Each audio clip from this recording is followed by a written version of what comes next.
Lu tau nggak sih ada orang yang nyalain nyalain lilin setiap hari selama 20 tahun ketika perang Vietnam? Ya. Gimana tuh ceritanya? Dia nyalain lilin setiap hari di depan apa? Kalau nggak salah di depan Gedung Putih atau apa? Kalau nggak salah. Tapi dia nyalain setiap hari. Terus orang bilang, lu gila ya? Apa yang lu lakukan itu nggak akan bisa ngubah apapun. Lu nyalain lilin. Dia bilang, aku tidak melakukan untuk mengubah siapapun, tapi supaya perang ini tidak mengubah aku. Seenggaknya bikin dia tetap waras. Betul. Artinya adalah apa? Artinya the biggest loss adalah ketika kita seperti orang yang jajah kita.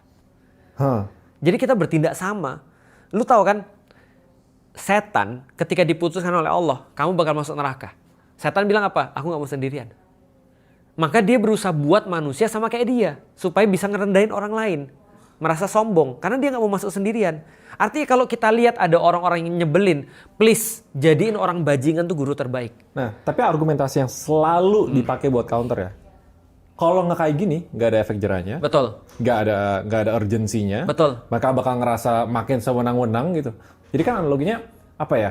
Aku ngomong biasa nggak didengar. Kayak gini baru didengar. Seandainya nggak dilawan Cuma kalau nggak dilawan dengan dosa, si pendosa ini tidak akan mendapatkan ganjaran, maksud lu gitu kan? Iya. Si pendosa utamanya. Nah, argumentasi utamanya kan selalu itu gitu misalnya. Nah, itu makanya kan bedanya prinsip orang yang kayak yang percaya dengan the lesser evil. Betul. Ya kan? Kalau kita kan nggak terlalu, kalau bisa jangan gitu. Nah, kalau gitu makanya aku mau nawarin sama orang-orang yang tadi, yang dia masih merasa bahwasanya iya, aku ngerti, tapi aku mau orang ini juga mendapatkan efek dia tahu kalau maling tuh nggak enak, itu maksudnya. Di maling tuh nggak enak, ada caranya. Yang melakukan adalah yang berhak.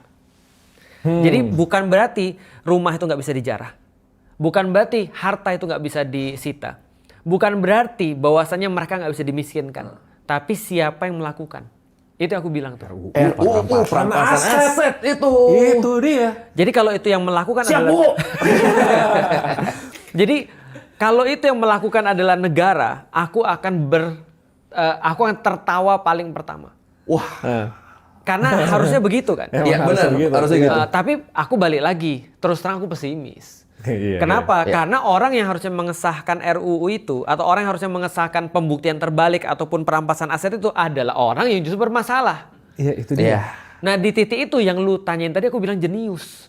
Makanya orang, ini yang kita berusaha untuk kasih tahu, battlegroundnya yang lebih panjang menurutku bukan pada sesuatu yang rusuh ini. Tapi battlegroundnya adalah bagaimana cara mendidik umat biar mereka tahu bahwa saya memastikan ini nggak keulang. Bukan hanya fokus pada hasil, tapi proses. Ini loh, Tat. Sebenarnya kita punya goal yang jauh tadi kan.